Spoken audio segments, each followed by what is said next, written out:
Good afternoon. Welcome to our RaboResearch Food and Ag Reports. I'm news anchor reporter Megan Grebner.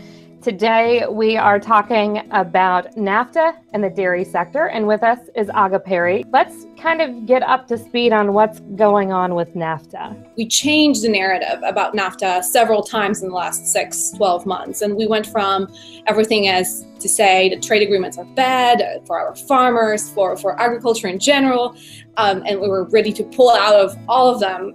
So I think that's changed, and I think it was to a relief of many people who do count on free trade and trade with our Mexican and Canadian partners, and also dairy farmers on top of all that. As we take a look at NAFTA and the dairy sector, let's start first and talk a little bit about the impact and what has happened as it relates to the dairy market. When you look at our two major trading partners, the amount of trade we've had before NAFTA was signed and went to force was really small, and it increased over time. And in the last 10 years, Mexico became our largest dairy or importer of U.S. dairy products. So Mexico and Canada are the two major buyers of U.S. dairy products, and they're definitely the best position to buy, and we're in the best position to actually sell it to them. And I think what happens now is that dairy in itself was not really a big concern for NAFTA, but there are other,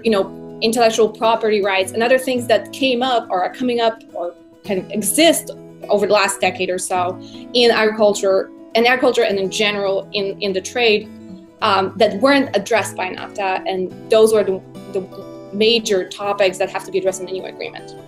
And that's why we're looking at renegotiation. Ultimately, at the very end, it's the economics that drives everything else. Economics that drives politics, not the other way around. So we do our business as usual and kind of hope to see what's going to happen in the future. That's going to be better.